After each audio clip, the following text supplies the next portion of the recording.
అతను ఒక డాక్టర్. ఇప్పుడు అనాథాశ్రమంలో అనాథగా ఉన్నాడు. డాక్టర్ జయవర్ధన్ రాజు ఫిజియోథెరపిస్ట్ అండి. ఒక డాక్టర్ చేతి కింద పనిచేస్తూ అంటే అమ్మ నాన్న ఏం చేస్తారు? నాన్న పారాలసిస్తో చనిపోయిండు 2010లో. 2013లో నాకు మ్యారేజ్ అయింది. 3 పిల్లలు. మా మిస్సెస్ టీబీతో చనిపోయింది. నాకు ఒక్క చెల్లెలు, బావ. వాళ్ళు ఏం చేశారంటే పిల్లలని నాకు డబ్బులు ఇచ్చారు. డబ్బులు తీసుకొని సర్టిఫికెట్లు తీసుకొని బయటికి వెళ్ళాను. Hi hello, welcome to it's you TV. నేను మీ సాయి. ప్రస్తుతం నాతో ఉన్న వ్యక్తి చాలామంది ప్రాణాలు కాపాడే డాక్టర్ అని చెప్పుకోవచ్చు. అతను ఒక డాక్టర్. ఇప్పుడు అనాథాశ్రమంలో అనాథగా ఉన్నాడు. ఒకసారి ఏంటి అనేది అతనితోనే అడిగి తెలుసుకుందాం. అన్న నమస్తే. అన్న నమస్తే సార్. అన్న ఏం పేరు అన్న? నా పేరు జయవర్ధన్ రాజు. డాక్టర్ జయవర్ధన్ రాజు ఫిజియోథెరపిస్ట్.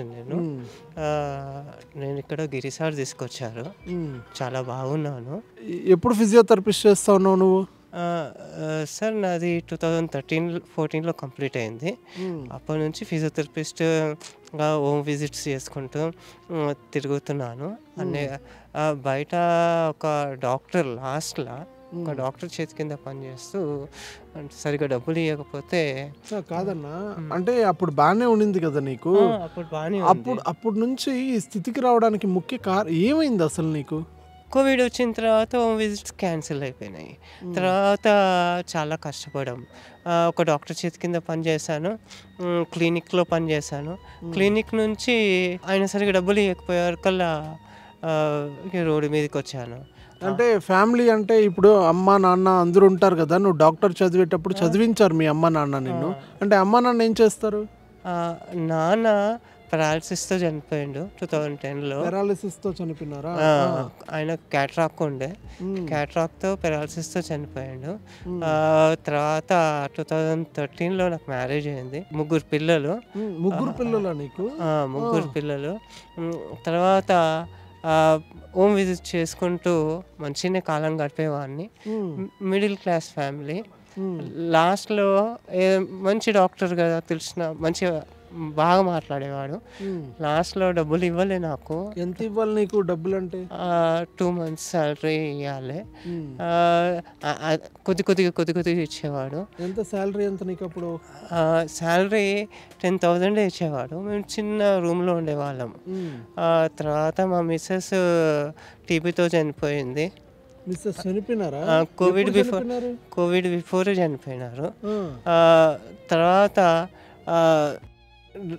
డాక్టర్ చేతి కింద పనిచేశాను. డబ్బులు ఇవ్వకపోయారు కల్లా నాకు ఒక్క చెల్లెలు, బావ. సొంతం చెల్లెలు. వాళ్ళు ఏం చేశారంటే పిల్లలని అనాథాశ్రమంలో వేశారు. మా అమ్మని అనాథాశ్రమంలో వేశారు. నాకు ఇంటి సామాన్లు ఏవైతే ఉన్నాయో అవి అమ్మి నాకు డబ్బులు ఇచ్చారు. డబ్బులు తీసుకొని సర్టిఫికెట్లు తీసుకొని బయటికి వెళ్ళాను. బయటికి వెళ్ళి రూమ్ వెతికితే ఉన్న కొద్ది డబ్బులలో నాకు రూమ్ దొరకలే. బయట పండుకున్నాను. బయట పండుకుంటే ఈ పరిస్థితికి సర్టిఫికెట్లు పోయినాయి. అంటే సొంత చెల్లి అనాథాశ్రమంలో జాయిన్ చేసిందా నిన్ను? చేయలే, నన్ను చేయలే, పిల్లలని చేసింది. అప్పుడు నువ్వు ఉన్నావు కదా, నువ్వు చూసుకోవచ్చు కదా పిల్లల్ని. అంటే నాకు చేతికి డబ్బులు లేవు.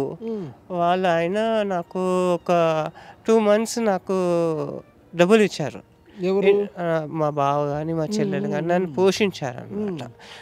దాని ద్వారా వాళ్ళు ఎక్కువ బేర్ చేయలేక వాళ్ళని అక్కడ వేసేసి నువ్వు ఇక నీ ఇష్టం అని చెప్పి వదిలేశారు. నేను దాని ద్వారా రోడ్డు మీద కూర్చుంటే డబ్బులు ఎత్తుకుపోయారు, బట్టలు ఎత్తుకుపోయారు. అంటే ఇప్పుడు నువ్వు రోడ్డు మీదకి వచ్చినావు కదా, ఎప్పుడైతే చెల్లి వాళ్ళు వద్దన్నారో నువ్వు రోడ్డు పైకి వచ్చావు కదా. కాంటాక్ట్ లేదు ఇక నా తన. ఉన్న సెల్ ఫోన్ కొట్టేశారు. ఎవరు కొట్టేశారు? బయట పండుకుంటే ఉన్న సెల్ ఫోన్ కొట్టేశారు. డబ్బులు పోయినాయి. దాని తర్వాత ఇక్కడికి వచ్చేసాను. ఇక సార్ వాళ్ళు తీసుకొచ్చిర్రు. నేను అప్పటికే 5-6 months 7 months అయిపోయింది నేను రోడ్డు మీద ఉండబట్టి. మొత్తం రోజు స్నానం చేసేవాడిని, హోమ్ విజిట్స్ అని వెళ్ళేవాడిని. మొత్తం అంతా హెల్త్ అంతా డిస్టర్బెన్స్ అయిపోయింది మొత్తం. బయట కూడా కొట్టారు అంతా. ఎవరు కొట్టింది ఎవరు నిన్నప్పుడు? బయట పండుకుంటే రాత్రిపూట వచ్చి కొట్టి ఏదో ఒకటి నేను ఆడుకునేవాడిని. ఇవాళ కాకపోతే రేపు, రేపు కాకపోతే ఎల్లుండి అనుకొని ఆడుకుని అది వచ్చి పైసలు గుంజుకొని వెళ్ళిపోయేవారు. అయితే డైలీ ఇదంతా ఎందుకని చెప్పి ఒకరోజు ఇట్లనే స్టెప్స్ మీద కూర్చొని ఉంటే గిరి సార్ వచ్చి తీసుకొచ్చారు ఇక్కడికి లాస్ట్ ఇయర్ సెప్టెంబర్లో. ఇక ఈయనే మంచిగా ఉండిపోయాను. మంచి 3 times ఇక్కడ నాకు ఫుడ్ అవైలబుల్ ఉంది, అంత ఎవ్రీథింగ్. ఇంగ్లీషే మాట్లాడుతున్నావా ఇప్పుడు కూడా నువ్వు? అవును సార్, నేను బ్యాచిలర్ ఆఫ్ ఫిజియోథెరపీ చదివాను కదా. ఇప్పుడు కూడా నీకు అన్నీ గుర్తున్నాయా? గుర్తుకున్నాయి కానీ సార్ ఇక ఆ సబ్జెక్టే వదిలేసుకున్నాం. ఇక్కడ సార్ పని చెప్తారు, ఫుడ్ ఇస్తారు, ఇక్కడ బెటర్. అంటే మీ చెల్లి కానీ బావ కానీ ఎవరైనా ఫోన్ చేశారా నీకు?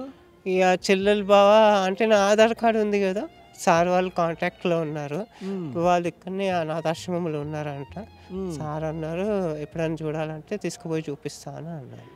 నీకు చూడడానికి ఇష్టంగా ఉందా పిల్లల్ని? ఉంది సార్, పిల్లలని చూడడానికి ఇష్టంగా ఉంది. పిల్లలు కూడా మంచి పిల్లలు, ముగ్గురు పిల్లలు మంచిగా వాళ్ళు. ఏ వయసులో వచ్చేసినావు నువ్వు పిల్లల్ని వదిలేసి? బాబు అయితే 8 years, పాప అయితే 6.5 years, ఇంకా చిన్న బాబు అయితే 5 yearsకి. చిన్న చిన్న కిడ్స్. 2013లోనే మ్యారేజ్ అయింది కదా. అది సార్.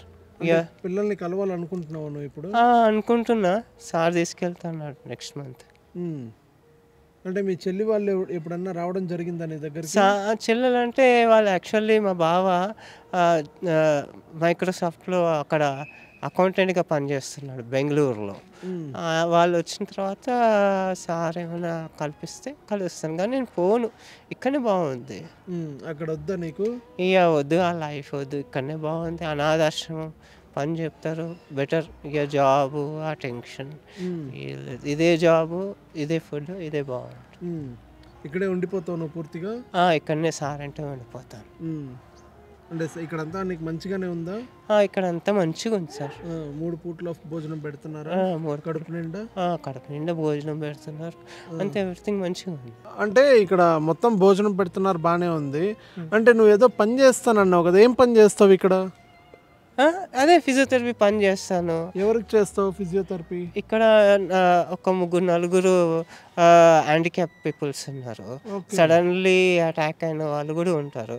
వాళ్ళకి మసాజ్ చేయడం కానీ, వాక్ చేయించడం కానీ, వాళ్ళు ఫిజికల్ ఎక్సర్సైజ్ చేయించడం కానీ, ఇవన్నీ చేయిస్తాను. నువ్వే చేస్తావా? నేను చేపిస్తాను, ఎవరైనా అసిస్టెంట్గా తీసుకొని కూడా నడిపిస్తాను. ఇప్పుడు ఇక్కడ ఎవరు బయట నుంచి ఫిజియోథెరపిస్ట్ రారు, నువ్వే డాక్టర్ ఇక్కడ? Physiotherapist doctor? ఫిజియోథెరపిస్ట్ డాక్టర్ నేను. ఇక్కడ మొత్తం చూసుకునేది నువ్వే? నేనే చూసుకుంటాను. నీకు చాలా టాలెంట్ ఉంది మరి. ఉంది సార్, చదువుకున్నాం కదా. ఇప్పుడు బయటకు వెళ్ళమంటే వెళ్తావా నువ్వు? ఇక్కడే ఉంటావా? ఇక్కడనే ఉంటాను సార్. ఇక్కడే ఉండి చేస్తావా? ఇక్కడనే ఉండి గిరి సార్ తనే ఉండి చేస్తాను. చివరిగా నిన్ను ఒకటి అడుగుతాను. అంటే నీ కూతురు కొడుకు అని చెప్పి నన్ను అడిగావు కదా. అవును సార్. అంటే నీకు అంటే కన్నా తండ్రికి కూతుర్లని కానీ పిల్లల్ని కానీ చూడాలని చాలా ఆశ ఉంటుంది కదా. అవును సార్. అంటే నీకు వచ్చేసినప్పటి నుంచి నీకు ఎప్పుడు అనిపించలేదా పిల్లల దగ్గర ఏం చేస్తున్నారో ఎలా ఉన్నారో అని చెప్పి? ఎప్పుడు నీకు అనిపించలేదా? అనిపించింది సార్. సార్ని అడిగాను, అడిగితే తీసుకెళ్తానని చెప్పారు. ఎప్పుడు తీసుకెళ్తారు? నెక్స్ట్ మంత్లో తీసుకెళ్తాను. రీసెంట్లీ నిన్న కూడా అడిగాను. నెక్స్ట్ మంత్లో ఈయన హైదరాబాద్లోనే ఉన్నారు, తీసుకెళ్తారు అన్నారు. పిల్లలు కదా సార్, ఇన్ని సంవత్సరాలు పెంచినా తిరిగినా ఉంటుంది, ఆశ ఉంటుంది కదా పిల్లలని చూడాలని. చూస్తాను సార్ పిల్లలని, వెళ్తాను. ఎగ్జైటింగ్గా ఉందా చూడాలని? ఎగ్జైటింగ్గా ఉంటుంది. ఇంకొకసారి ఏంటంటే పిల్లలు కదా, మళ్ళీ పోగానే ఏడుస్తారు, మళ్ళీ వెళ్దాం అంటారు, అదొక్కటి కూడా బాధ ఉంటుంది. వెళ్ళేటప్పుడు చాక్లెట్స్ అన్ని తీసుకెళ్తావా? వెళ్ళేటప్పుడు చాక్లెట్స్ తీసుకెళ్తాను. ఉండి టైం స్పెండ్ చేసి వస్తావా? ఉండి టైం స్పెండ్ చేసి వస్తాను. బెటర్, ఇదే బెస్ట్ సార్. వాళ్ళ లైఫ్ వాళ్ళకు ఉంటుంది, నా లైఫ్ నాకు ఉంటుంది సార్. ఇక్కడ పిల్లలు నీ దగ్గరకు వచ్చేస్తానంటే ఎలా మరి, ఏం చేస్తావు? పిల్లలు నా దగ్గరకు వస్తారంటే అంత గిరి సార్ తనే ఉంటుంది. ఇక అంతే, ఇక అది అయిపోయింది ఇక లైఫ్. అది బెస్ట్. వాళ్ళు అక్కడనే ఉంటారు, నేను ఇక్కడనే ఉంటాను, ఇక అంతే. ఇక మళ్ళీ నేను వేరే వర్క్ వెతకాలి, అదంతా కాదు సార్. అదంతా ఇక్కడనే బెస్ట్ లైఫ్. ఈ అనాథాశ్రమం, ఈ హాస్టల్, గిరి సార్ బెస్ట్. చూసారు కదా ఒక ఫిజియోథెరపిస్ట్ డాక్టర్ ఎలాంటి పరిస్థితుల్లో ఉన్నారు. ఇలాంటి వ్యక్తిని ఆదుకుంటున్న గిరి అన్నకి ఒకసారి మాట్లాడదాం అన్నతో. అన్న ఏంటన్నా అన్న పరిస్థితి ఏంటి ఇప్పుడు చివరిగా? యాక్చువల్గా అయినా మనకి లక్డీ కప్పులు ఎక్కడ దొరుకుతున్నాను, Kachiguda railway station, Kachiguda railway స్టేషన్లో దీనమైన స్థితిలో కూర్చొని ఉన్నాడు. మేము దగ్గరికి వెళ్ళి అడగంగానే ఆయన మాట్లాడిన మాటలు నీట్గా అనిపించినాయి. అంటే ఫస్ట్ టైం నా లైఫ్లో ఇంతమందిని చేరదీశాను. ఈయన మాటలు ఎందుకో చదువుకున్న వ్యక్తిగా అనిపించాయి. ఎక్కడ మీద అంటే హైదరాబాద్ అన్నాడు. ఏం చేస్తామంటే డాక్టర్ అన్నాడు. షాక్ అయిపోయినాం. అసలు ఏంది పరిస్థితి ఏంటంటే ఇట్లా సంగతి, నేను ఫిజియోథెరపిస్టుగా డాక్టర్గా ఉన్నాను, ఎంతో సాలరీ బేసిక్లో చేశాను, ఒక దగ్గర డబ్బులు ఇవ్వలేదు. సో మా భార్య పిల్లలు ఉండే, భార్య చనిపోయింది, పిల్లలు ఒక అనాథాశ్రమంలో, అంటే అక్క వాళ్ళు తీసుకెళ్ళి ఒక అనాథాశ్రమంలో పెట్టారు. వాళ్ళని కూడా మనం గ్రేట్ అనుకోవచ్చు. అంటే ఈయన వల్ల కొంచెం వాళ్ళు సఫర్ అయి ఉంటారు నాకు తెలిసి. సో ఈయన ఫ్యామిలీ విషయంలో సో వాళ్ళు కూడా పిల్లల్ని ఎక్కడ ఇవ్వకుండా, ఇబ్బంది పెట్టకుండా చదివిస్తున్నారు. వాళ్ళే చదివిస్తున్నారు. వీళ్ళ అమ్మ ప్లస్ వీళ్ళ అక్క పిల్లల్ని ముగ్గురిని చదివిస్తున్నారు. ఒక దగ్గర ఉన్నారని చెప్పారు. వాళ్ళు కాంటాక్ట్ అయ్యారు నాకు. సో నేను కూడా మరి ఈయన తీసుకెళ్తారా అంటే కొంచెం ఉండనివ్వండి, కొంచెం నీట్గా ఉన్నాడు అక్కడ, బాగున్నాడు, మళ్ళీ బయటికి వెళ్తే కొంచెం మళ్ళీ డ్రింక్ అలవాటు అయ్యి అవి ఇవి కొంచెం చెడు అలవాట్లకి ఏమన్నా, భార్య చనిపోయినాక డిస్టర్బ్ అయ్యాడు, దానివల్ల ఇబ్బంది అవుతుందేమో, ఉండని అంటే నేను మాట్లాడి పెట్టాను. కానీ ఈయన జీవిత చరిత్ర చూస్తే నేను తీసుకొచ్చినప్పుడు అందరు మెంటల్గా ఉంటారు, కానీ ఈయన మెంటల్గా బట్టలు మాసిపోయినాయి, ఆయన ఒంటిపైనే మలినం ఉంది, బట్టలు మాసిపోయి ఉన్నాయి, అంతా ఆయన జిడ్డు అవతారంతో ఉన్నాడు, కానీ మనసు మాత్రం నీట్గా ఉంది. డిస్టర్బ్ ఎక్కడ కాలే ఆయన. కాకపోతే ఆయన పరిస్థితి ప్రభావం, నా భార్య చనిపోయింది, ఆ పిల్లల్ని తీసుకెళ్ళి అక్కడ వాళ్ళు చదువు అంటే బయట ఒక దగ్గర చదివిస్తున్నారు, నేను రోడ్ మీద పడ్డా. మళ్ళీ ఇంకొకటి ప్రపంచం వింత చూడండి, రోడ్ మీద పడుకుంటే దొంగ వాళ్ళు వచ్చేసి నేను కొట్టడము, డబ్బులు గుంజుకోవడము, గంజాయి బ్యాచ్ వచ్చి బ్లేడ్తో కొట్టడం, అసలు ఏంది అని ఆయన షాక్లోకి గురైపోయినాడు.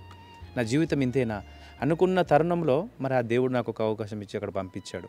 నేను వెళ్ళి తీసుకొచ్చిన తర్వాత నేను ఒక్కసారి వచ్చిన వ్యక్తిని ఫస్ట్ అదే అవతారంతో హగ్ చేసుకుంటా. నాకు అదొక ఆనవాయితీ పెట్టుకున్నా, ఎందుకంటే నా సిద్ధాంతం అది. ఫస్ట్ నేను అలా మురికిలో ఉన్నప్పుడు ముట్టుకుంటేనే నాకు అది సాటిస్ఫాక్షన్. నేను అంత నీట్గా తయారు చేసిన తర్వాత ముట్టుకోవడం అనేది నాకు ఇష్టం ఉండదు. ఫస్ట్ అలానే వాళ్ళని హగ్ చేసుకున్నాక, నీ బాధలో నా బాధ, నీ బాధ నేను తీరుస్తా అని చెప్పి ఫస్ట్ హగ్ చేసుకుంటుంటే, వద్దు సార్ చేసుకోకండి, నాకు కొంత అది ఉంది, బ్యాక్టీరియా ఉంటుంది, వద్దు సార్ అని చెప్పి ఆయన దూరం వెళ్ళిండు. బ్యాక్టీరియా నీ ఒంటి పైన ఉండొచ్చు, నీ మనసులో లేదు, నీ మనసు చాలా మంచిదని హగ్ చేసుకుంటే ఏడ్చిండు పాపం. అప్పుడు ఆయన 50% నార్మల్ అయిపోయాడు. మందులతో తగ్గించింది మంచి మనసుతో తగ్గించవచ్చు. అది ఒకటి నేను కనుక్కున్నాను. డబ్బులు పెట్టి మనం డాక్టర్ దగ్గరికి వెళ్ళి లక్షల వేల రూపాయలు పెట్టి వీళ్ళ ఆరోగ్యం బాగు చేయాలని చూస్తాం, అది కాదండి.